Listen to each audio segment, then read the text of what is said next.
Franco-Persia.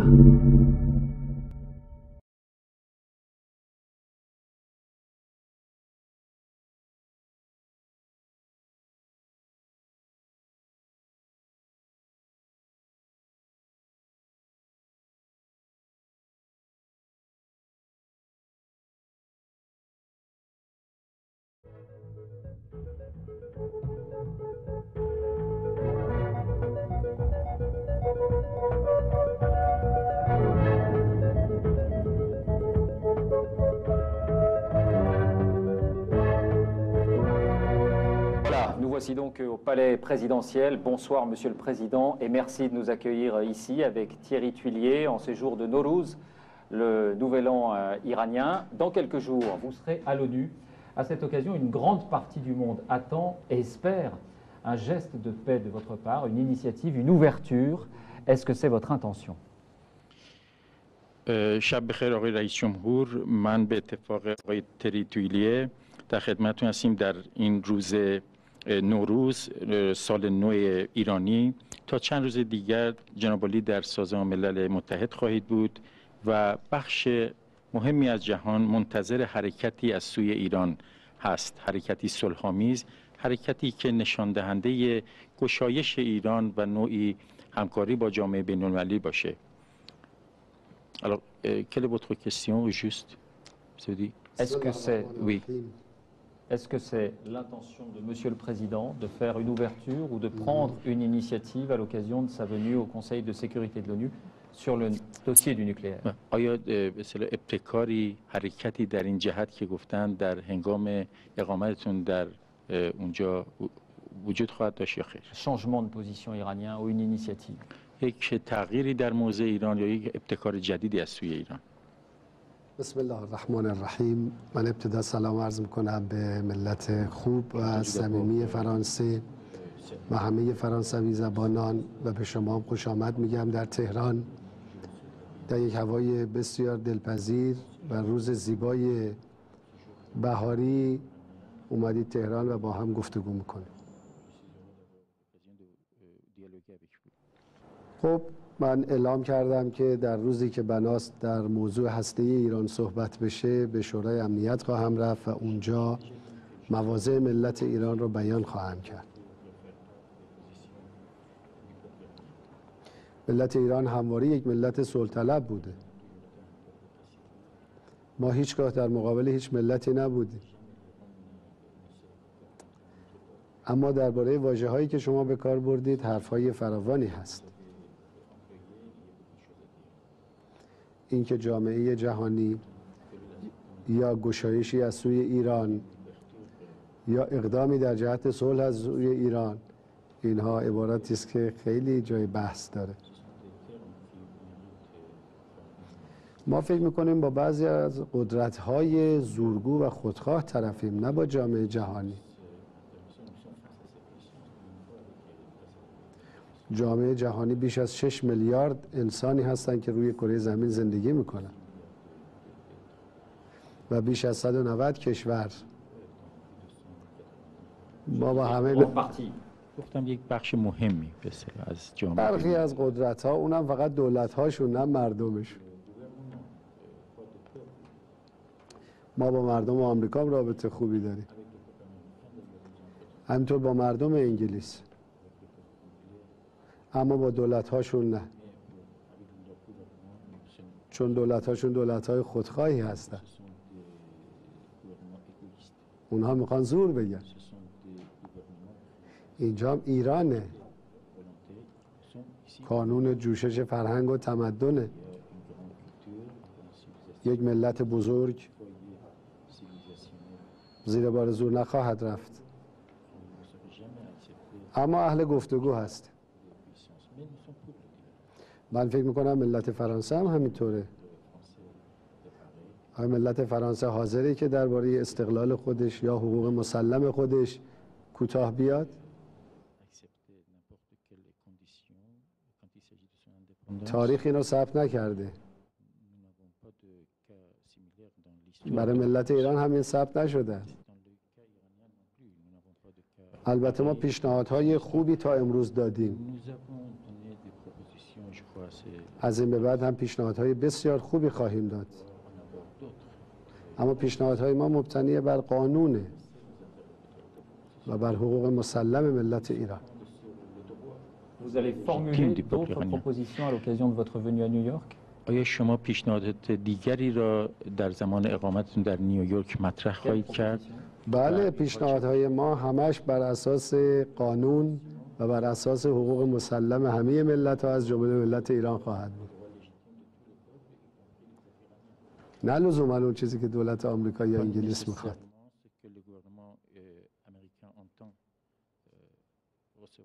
Est-ce que, par exemple, vous êtes prêt à accepter une suspension de vos activités nucléaires, de l'enrichissement nucléaire, en échange d'une suspension des sanctions? آیا مثلا شما حاضر هستید که غنیسازی رو متوقف کنید در مقابل توقف تحریم ها و مجازات ها علیه ایران؟ غنیسازی ما یک کار کاملا قانونی است، اما اقدامات آمریکا و انگلیس در شورای امنیت کار کاملا غیر قانونی است. آیا میشه یک کار غیر قانونی رو با یک کار قانونی معادل قرار داد؟ این خنده‌دار نیست که در دنیایی که این دو قدرت ساختند خودشون انواع نیروگاه‌ها و چرخه‌های تولید سوخت رو در اختیار دارند و استفاده می‌کنند، حتی از مسیر صلح‌آمیز هم منحرف شدند، اما در مقابل کار کاملا قانونی و صلح‌آمیز ملت ایران می‌ایستند. نه دو چیز جدا از هم هستند، معادل نیستند که ما می‌خوایم در برابر هم قرار بدیم. Donc vous n'acceptez pas l'idée d'une suspension de vos activités nucléaires. بنابراین شما حاضر به پذیرفتن توقف غنیسازی هسته‌ای در ایران نیستید؟ این یک خواسته غیر قانونی است. Comment, Monsieur le Président, pouvez-vous convaincre tous ceux qui nous regardent que l'Iran n'enrichit pas de l'uranium à des fins militaires? Comment pouvez-vous convaincre que vous n'êtes pas en train de mettre au point une bombe atomique? چگونه آقای رئیس جمهور شما می توانید تمام کسانی که همینک ما رو می بینند متقاعد کنید که فعالیت‌های ایران، فعالیت‌های غنیسازی ایران در جهت ساخت بمب هسته‌ای نیست؟ شما فکر می‌کنید چطور میشه متقاعد کرد؟ آیا راهی جز آژانس و نظارت‌های آژانس و قانون وجود داره؟ Mais vous ne donnez pas toute liberté aux inspecteurs de l'AIEA, de l'ONU, pour contrôler vos installations. ولی شما آزادی کامل برای در واقع بازرسان آژانس رو فراهم نکردید. چرا؟ اتفاقا ما بیشترین همکاری‌ها رو با آژانس انجام میدیم. خوبه که آژانس یک گزارشی از نظارت‌ها و همکاری‌ها رو منتشر بکنه تا معلوم بشه کدوم کشور بیشتر از همه همکاری کرده. من فکر میکنم یک آمار مقایسه‌ای خیلی روشنگر هست. آژانس اعلام بکنه آمریکا، انگلیس، کشورهای اروپایی، دیگران چقدر همکاری کردن، ما چقدر همکاری کردیم.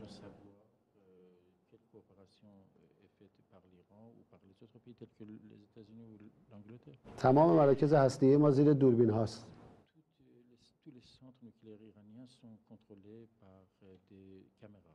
ده‌ها گزارش آژانس منتشر کرده.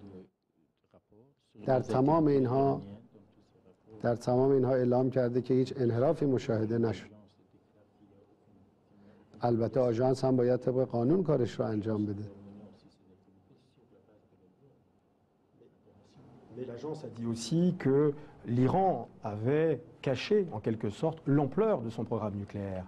Elle a noté, cette agence aussi, des violations à l'égard de vos engagements vis-à-vis de cette agence. ولی طبق گزارش‌های آژانس ایران در واقع وسعت فعالیت‌های هسته‌ایش رو پنهان کرده بوده و برخی از فعالیت‌ها رو نیز پنهان کرده بوده از دید آژانس. کدوم گزارش؟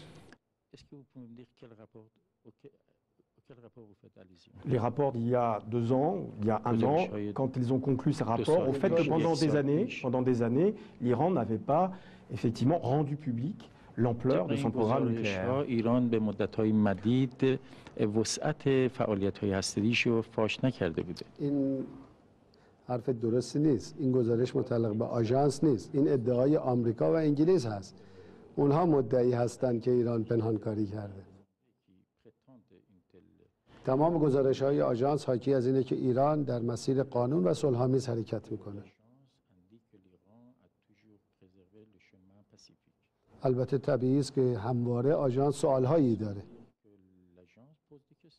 شما میدونید که یک دوره طولانی آژانس به شدت تحت فشارهای سیاسی آمریکا و انگلیس بود. همون جوری که الان شورای امنیت تحت فشار هست. اما در تمام گزارش‌ها به صراحت تاکید شده که ایران هیچ انحرافی مشاهده نشده است. آمریکا و انگلیس میخوان یه سازوکارهای خارج از قانون تعبیه کنن.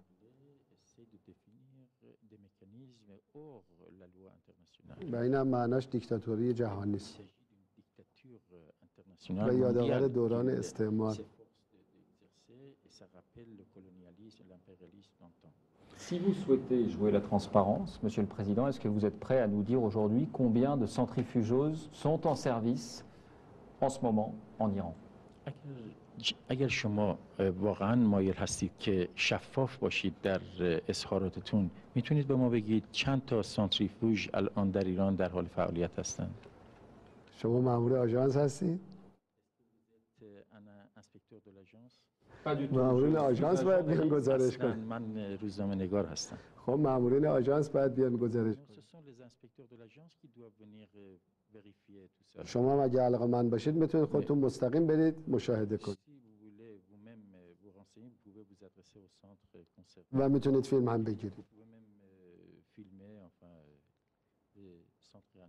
Monsieur le Président, moi je voudrais quand même vous reposer la question sur vos objectifs. Est-ce que vous pouvez nous dire ce soir que l'Iran ne cherche pas à fabriquer une bombe? خب ما می‌خواستیم به هر حال اهداف شما رو از اونها مطلع بشیم. آیا امشب شما با صراحت میتونید بگید که ایران به دنبال دستیابی به سلاح هسته‌ای نیست؟ ما که بارها اعلام کردیم. ببینید امروز سلاح هسته‌ای دیگه کاربردی نداره. البته ما به طور اعتقادی دنبال سلاح نیستیم.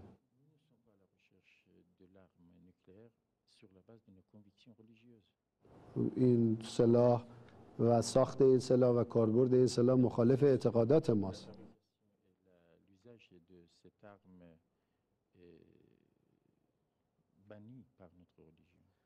البته اگر کسی یک تحلیلگر هوشمند سیاسی باشه میفهمه که امروز دیگه بمب اتمی کاربردی نخواهد داشت. امروز روز بیداری ملت هاست.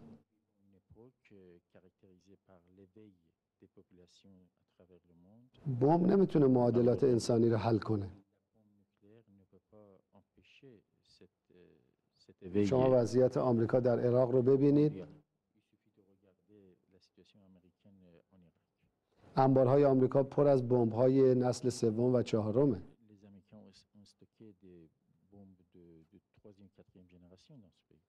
بزرگترین زرادخانه‌ها مال آمریکا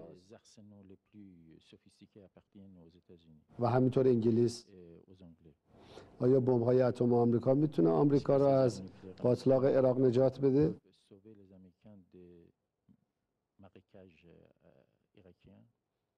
همینطور رژیم صهیونیستی بمب اتم داره. آیا تونست در لبنان پیروز بشه؟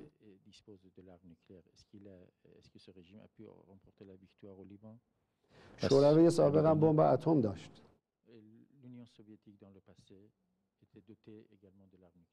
آیا بمب اتم تونست جلوگیری کنه از فروپاشی اتحاد شوروی؟ نه. امروز روز معادلات انسانی است. اندیشه تعیین کننده است، نه بمب. اونایی که پول مردمشون رو خرج بمب میکنن به مردمشون خیانت میکنن. خوبه این پولها رو خرج بهداشت و رفاه مردمشون بکنن. البته ما ریشه این نوع نگرش رو در آمریکا و انگلیس به خوبی میشناسیم. اونها نگاهشون به دنیا از موضع کینه‌ورزی است. اونها با ملت‌ها دشمنن. اونها میخوان مسلط باشن بر همه ملت‌ها. فرهنگ ملت‌ها براشون ارزشی نداره. میبینید چه هجومی کردن به فرهنگ ملت‌های اروپا؟ همین الان تو فرانسه ببینید چه هجومی از ناحیه فرهنگ بی‌بندوبار آمریکایی هست.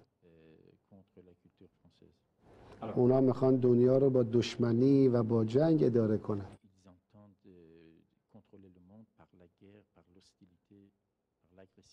اما ما نگاهمون نگاه انسانی است. ما میگه ملت‌ها باید با هم دوست باشن، گفتگو کنن. از نگاه ما همه ملت‌ها محترمن. همه انسان‌ها محترمن و باید به همه احترام بذاریم. باید دنیایی بسازیم که همه دوست هم باشن، نه اینکه عده‌ای مسلط بر دیگران. ما اینو قبول نداریم.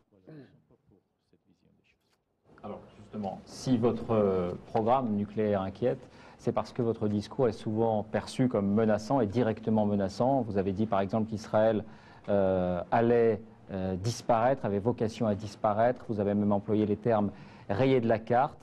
Est-ce que c'est un souhait de votre part? Est-ce que c'est une volonté de faire disparaître Israël? اگر موضع ایران نگران کننده هست، یکی از دلایلش هم این هست که گفتمان جناب عالی تا حد زیادی تهدید کننده است.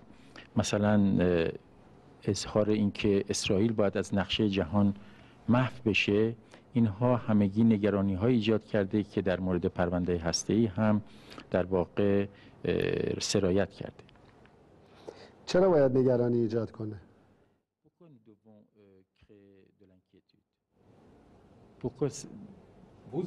مگر رژیم صهیونیستی جزئی از اروپا یا آمریکاست؟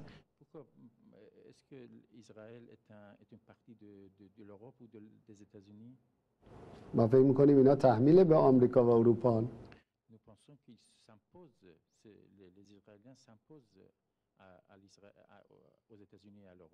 همینطور که تحمیل به مردم منطقه هستن.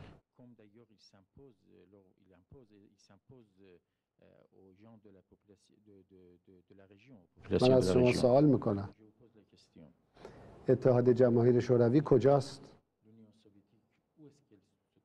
آیا محو نشد؟ چجوری محو شد؟ ما برای فلسطین راه حل کاملا انسانی داریم.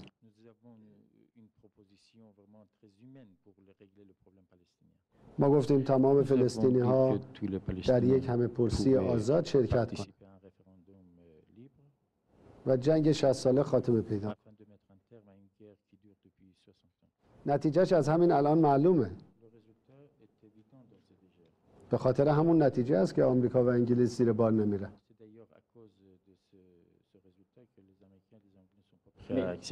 Pour que les choses soient bien claires, vous souhaitez cette disparition d'Israël? Vous avez la volonté de faire disparaître Israël ou c'est un pronostic? برای اینکه همه چیز روشن باشه، آیا شما واقعا آرزو دارید که اسرائیل از صحنه جهان محو بشه، یا اینکه برنامه‌ای برای این کار دارید، یا اینکه در واقع پیش بینیتون این هست؟ ببینید من راه حل رو گفتم.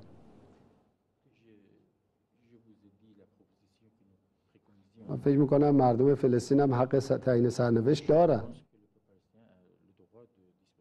اجازه بدیم خودشون انتخاب کنن. مسیحی، یهودی و مسلمان. هر کس که فلسطینی است،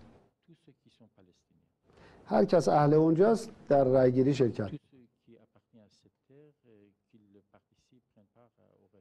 من فکر میکنم نتیجه معلومه. در انتخابات سال گذشته دیدید.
Mais si les Palestiniens choisissent la coexistence de deux États, un État palestinien aux côtés d'Israël, est-ce que vous êtes d'accord avec cette solution? اگر خود فلسطینی ها بپذیرند که دو دولت در کنار هم همزیستی مسالمت آمیز داشته باشند، آیا شما حاضر به قبول اون هستید؟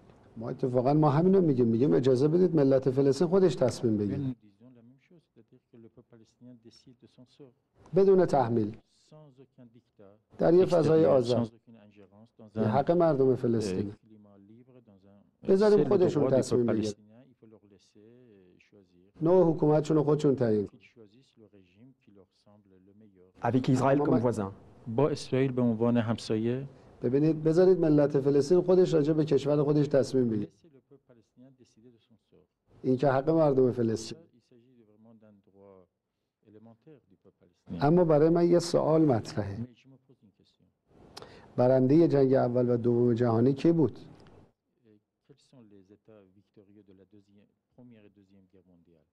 این مناسباتی که بعد از جنگ دوم شکل گرفته به نفع کیه؟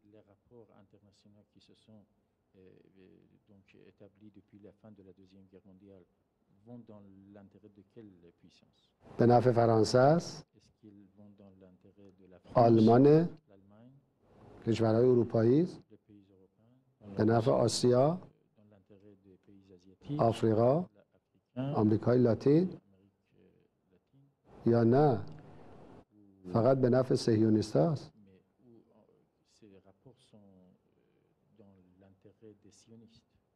و به نفع یک گروه اقلیت حاکم در آمریکا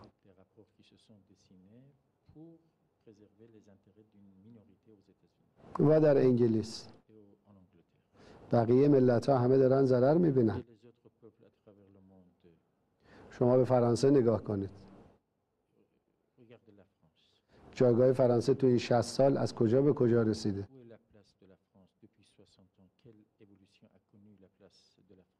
الان فرانسه در معادلات جهانی چه نقشی داره؟ این کاهش پیدا کرده یا ارتقا پیدا کرده؟ نتیجه کاملا روشنه. بعد از جنگ دوم جهانی یه مناسباتی رو سازمان دادن که فقط یه عده قلیلی ازش سود میبرن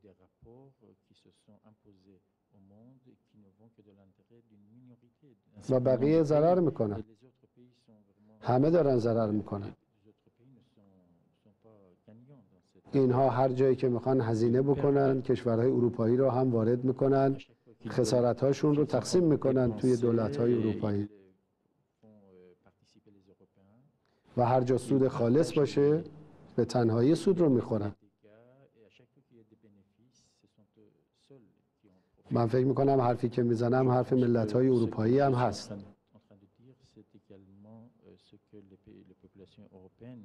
امروز ما با بعضی از دولت‌های اروپایی وقتی صحبت میکنیم میگن ما تحت فشار آمریکا هستیم.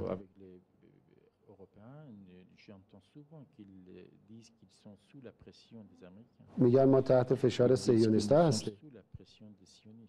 چرا باید اینطوری باشه؟ و این فشار تا کی ادامه داره؟ 60 سال گذشت دیگه. آیا میشه یه تاریخی بذاریم که دیگه فشار آمریکا و صهیونیست‌ها تمام بشود؟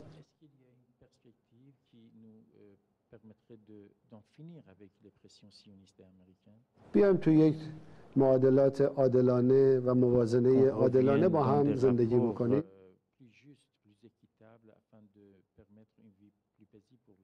سوال من اینه واقعا چه کسانی میخوان رابطه بین ملت ایران و ملت فرانسه رو مخدوش کنن؟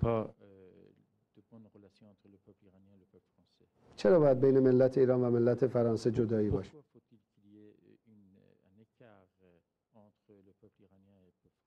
Mais la France, justement, a été choquée par une autre de vos déclarations sur l'Holocauste que vous avez qualifié de mythe, avec aussi ce colloque organisé au mois de décembre. Pour vous, est-ce que le génocide juif est une réalité historique ou pas? ولی خب ملت فرانسه هم از برخی اظهارات دیگر جناب عالی بسیار متعجب شدند، از جمله موضوع به اصطلاح هولوکاست که جناب عالی اون رو اسطوره‌ای قلمداد کردید که در گرد همایی دسامبر گذشته مورد تاکید قرار گرفت. آیا جناب عالی نسل‌کشی یهودیان رو در جنگ جهانی دوم منکر می‌شوید؟ من فکر می‌کنم این سوال شما بیشتر برمیگرده به مردم فرانسه تا به من.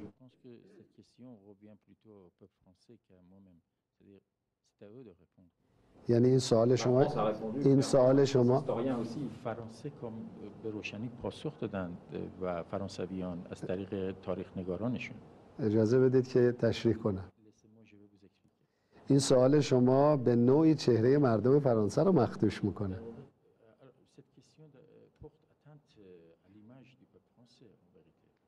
سوال اینه از ماجرای هولوکاست چه کسانی سود میبرن؟ سوال من این بود هولوکاست اگر درسته در کجا واقع شده؟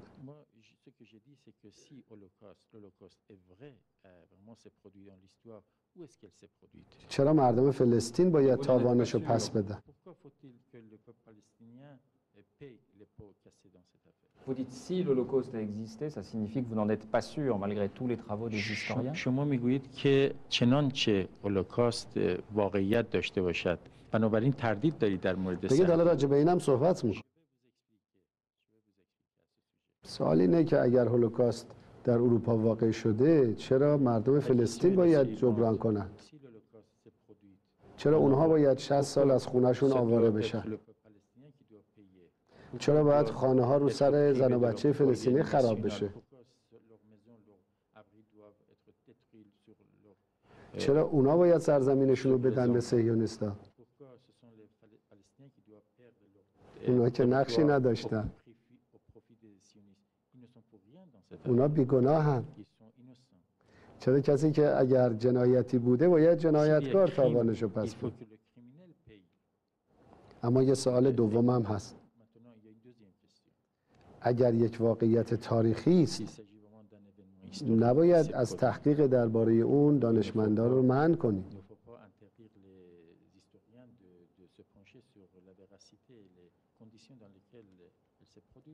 شما از زمان خودتون رو بیارید بیرون،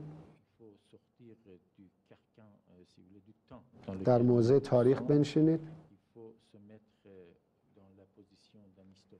به صحنه نگاه کنید. این کار شده البته در گذشته. به صحنه نگاه کنید. 60 ساله که مردم اروپا دارن خسارت میپردازن. خسارت مالی و خسارت سیاسی.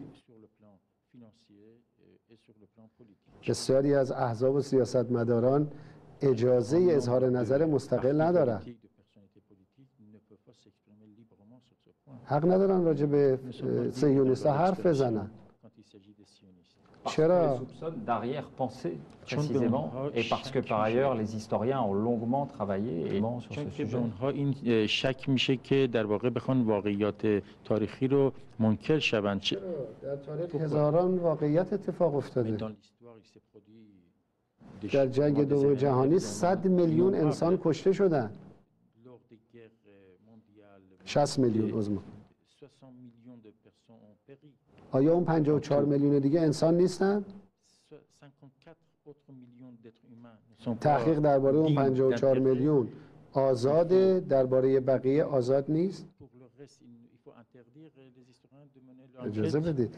این خیلی بده که در تاریخ ثبت بشه فرانسه که با انقلابش واژه‌های آزادی و حقوق انسان‌ها رو وارد ادبیات سیاسی اروپا کرد، امروز مورخین و محققینش رو به خاطر تحقیق درباره هولوکاست زندانی میکنه. این قضاوت تاریخه و این همون هزینه سیاسی است که مردم فرانسه دارن میپردازن.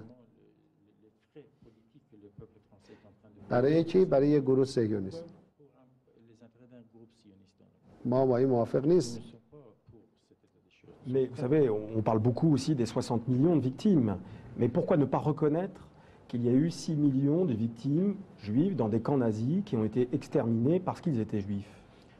Alors que les historiens ont travaillé sur cette question. راجع به 60 میلیون در واقع قربانی جنگ‌های جهانی صحبت میشه ولی چرا مانع از این بشین که راجع به این 6 میلیون نفری که در اردوگاه‌های نازی به قتل رسیدن فقط به خاطر اینکه یهودی بودن صحبت بشه. ما که میدونید ما برای همه احترام قائلیم. یهودی، مسیحی، مسلمان، کشور ما هم آزادن. نماینده دارن در مجلس ما. شما میدونید ما طبق قانون هر 150,000 نفر یک نماینده دارن. اما تعداد یهودی ها 20,000 نفر هم نیست، یک نماینده دارن. ما میگیم جان و مال همه انسان ها محترم است.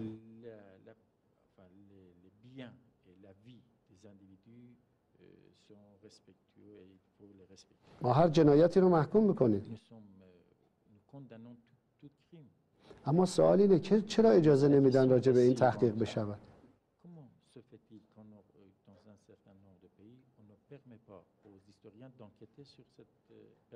چه سری در این هست؟ من براتون میگم و همینطور برای مردم اروپا. سرش اینه که اگر راجع به اون تحقیق بشه این سلطه 60 ساله یک گروه صهیونیست متزلزل خواهد شد.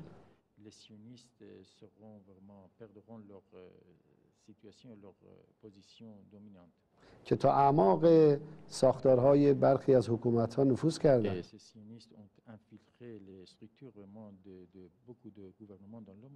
مردم اروپا با این موافق نیستن.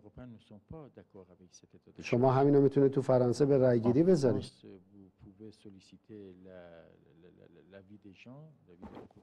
من اطمینان دارم مردم فرانسه با جنایت‌هایی که صهیونیست‌ها در فلسطین میکنن مخالفن. هر روز تجاوز میکنن، ترور میکنن، تهدید میکنن، خانه رو سر زن و بچه خراب میکنن، دانش آموزان رو تو خیابون به رگبار میبندن،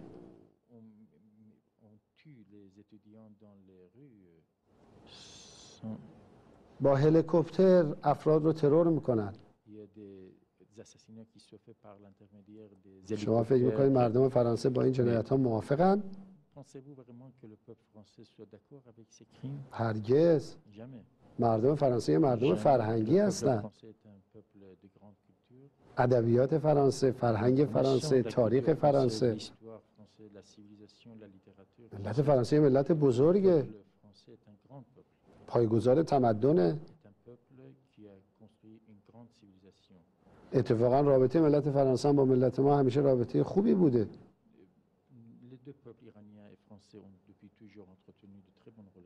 به خصوص در دوره انقلاب که رهبر بزرگ ما اومدن در فرانسه،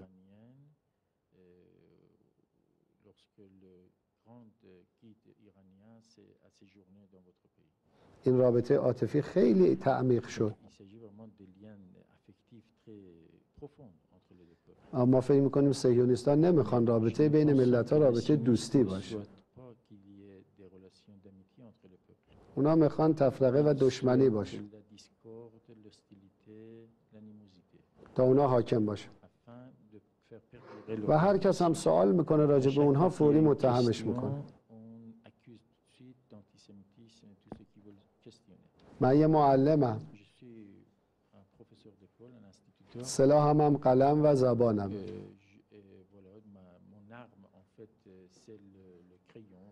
تو زندگی بیا مورچرم نکشتم تا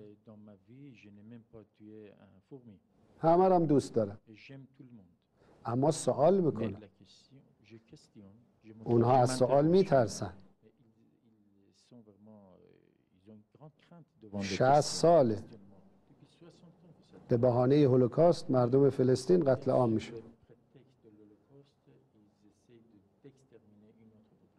و به اروپا تحمیل میشه. ما اینو نمیخوام. En tout cas, on ne vous a pas entendu reconnaître officiellement que d'après vous, l'Holocauste était bien une réalité historique. Est-ce que ce style votre style avec ces déclarations est critiqué aujourd'hui en Iran. Est-ce que ces déclarations ne vous ont pas éloigné de la population? Est-ce que vous ne vous sentez pas plus isolé? On entend des critiques se faire jour contre vos déclarations et on dit que ça isole l'Iran.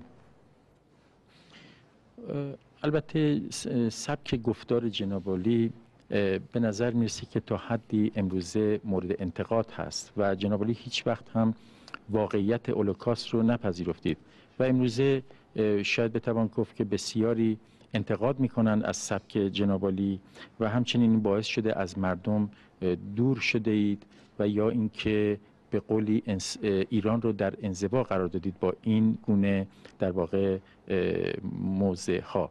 نظرتون چی هست؟ میتونیم امتحان کنیم از مردم اروپا شما سوال بکنید. من فکر می‌کنم مردم اروپا طرفدار همین ادبیاتن. مردم اروپا صهیونیست‌ها رو دوست ندارن. میتونید سوال کنید. البته شماها نه رسانه‌هایی که وابسته به صهیونیست‌ها هستن.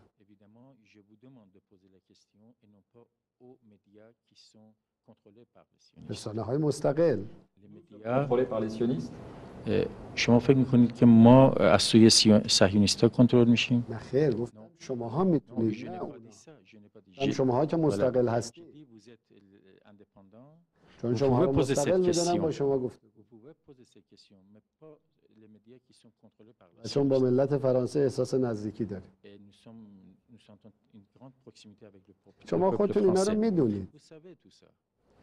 Mais pour parler de l'Iran, puisqu'on parlait de l'Iran, on a constaté qu'il y avait eu des manifestations d'étudiants, vous contestant, n'étant pas d'accord forcément avec votre politique.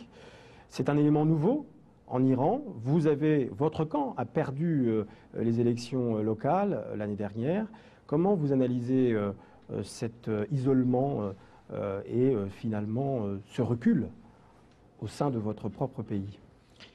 البته ما در ایران در گذشته شاهد تظاهراتی بودیم از سوی دانشجویان که با نظرات و سیاست‌های جناب عالی موافق نبودند.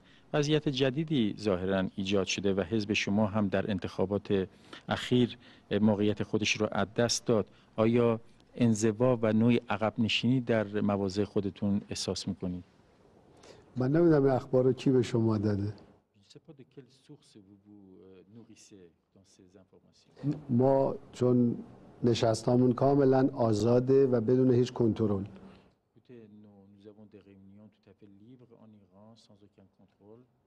در یه جمعیت 2000 نفری دانشجو 1900 نفر موافق من حرف می‌زدن، 100 نفرم مخالف.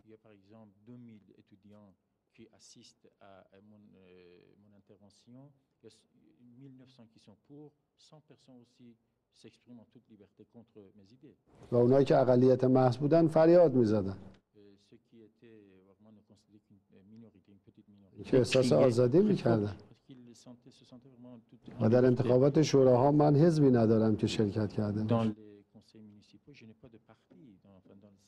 شما باید برید تو مردم بفهمید چه خبر. امروز ملت و دولت یکی هستند.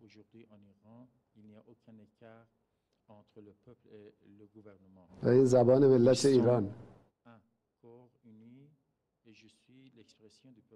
از طرف فرزند ملت ایران. Deux questions, si vous le voulez bien. La première, si vous êtes attaqué par les États-Unis. چون فرانسوی هستید بیشتر دارید وقت میگیرید. Merci. Merci. Est-ce que vous craignez une attaque américaine puisque ce scénario n'est pas écarté par Washington? آیا شما نگران از یک حمله امریکا بر علیه ایران هستید چون این فرضیه از سوی واشنگتن کنار گذاشته نشده؟ نه نگران نیست. به دو دلیل.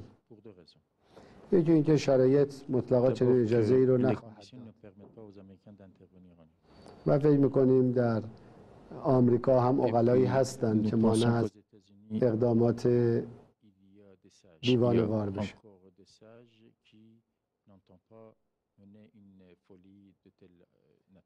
و دلیل دومی که ما Et la deuxième raison, یاد c'est گرفتیم به que خوبی از nous خودمون avons دفاع کنیم. appris nous défendre de la meilleure façon possible. بلدیم خودمون رو حفظ کنیم. Nous connaissons, nous savons nous préserver.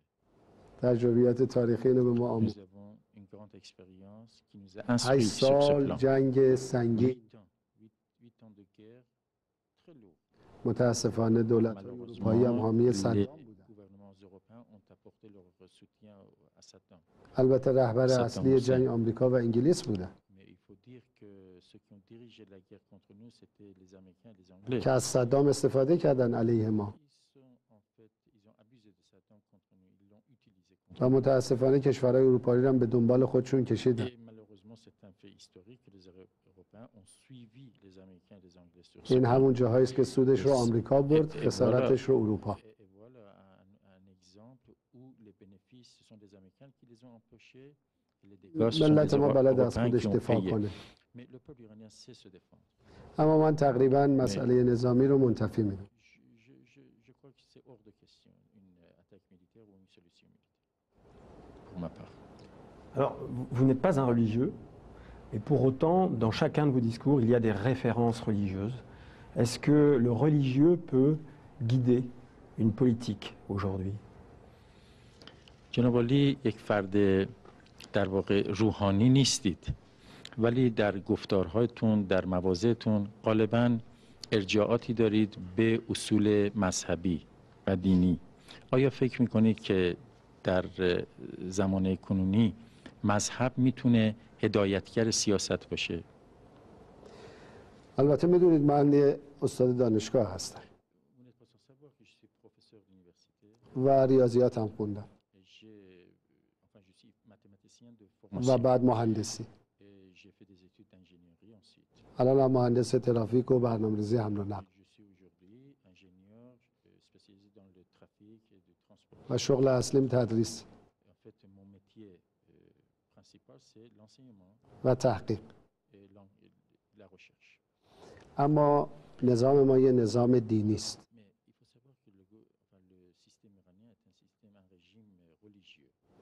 ما فکر می‌کنیم تنها راه برای بشر استفاده از ارزش‌های دینی است.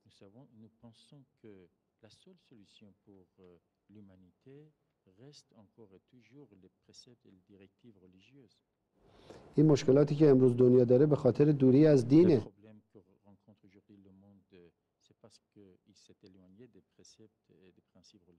البته دین درست و حقیقی، نه دین تحریف شده.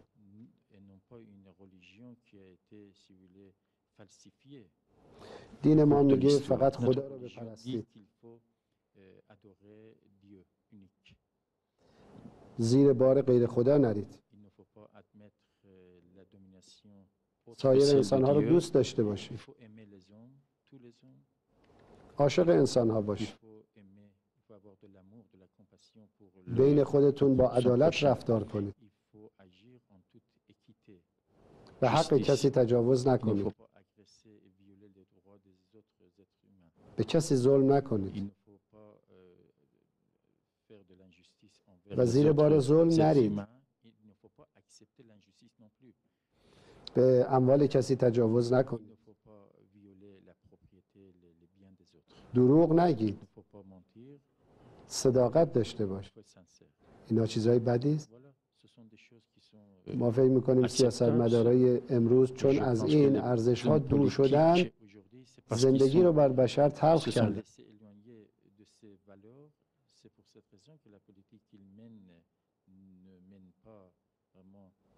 ملت‌ها همه خوبن. ملت‌ها همه خوبن. همه دوست دارن در صلح و صفا زندگی کنن. ملت‌ها مشکلی ندارن. اما سیاستمداران دروغگو و خودخواه برای جیب خودشون و حزبشون و شرکتشون جنگ درست میکنن، تفرقه درست میکنن، بین ملت‌ها فاصله درست میکنن. همه پیامبران سیاستمدار بودن. کدوم پیامبر سیاستمدار نبوده؟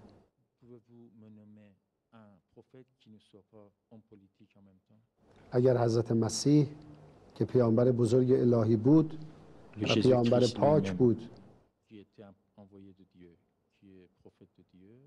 اگر با ظالمین مقابله نمی کرد، آیا اونها تصمیم می گرفتن که ایشون رو به صلیب بکشن؟ چرا خواستن به صلیب بکشن؟ چرا خواستن به صلیب بکشن؟ برای اینکه جلوی ظلم ایستاد و گفت عادل باشید، صادق باشید. ما فکر میکنیم بهترین راه برای بشریت بازگشت به دینه.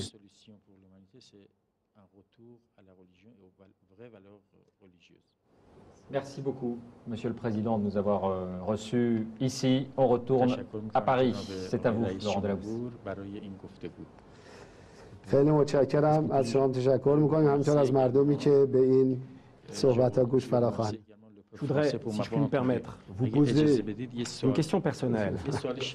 Parce que l'image que nous avons souvent de vous, depuis l'Occident, c'est un président avec un look qui n'est pas conformiste. رئیس جمهوری است که در واقع مطابق اون چیزهایی که امروزه در دنیا وجود داره و پذیرفته شده عمل نمیکنه. Vous portez très peu le costume. Vous êtes souvent habillé comme vous l'êtes devant nous. Est-ce que ça a un sens? پوشش، لباس شما خیلی آیا این معنایی داره؟ نه، فکر می‌کنم این حداقل آزادی‌هایی است که باید به رسمیت بشناسیم. Non, il y a aucune signification. Je crois que c'est le moindre enfin c'est le sens de la liberté, j'entends par là. Enfin, chacun est libre de disposer de sa liberté vestimentaire. یادتون باشه اگر لباس آمریکایی و فرهنگ آمریکایی رو بپذیریم، همه چیز از دست خواهد رفت. Sachez que la culture américaine sur ce plan aussi essaie de s'imposer, mais on va perdre beaucoup de choses en l'acceptant. باید خودمون باشیم. Il faut être soi-même. معنای خاصی نداره جز هم. Aucune signification. البته با مردم آمریکا مشکلی نیست. Mais je répète, je n'ai aucun problème avec le peuple américain. Ça va de soi. Merci. Merci beaucoup.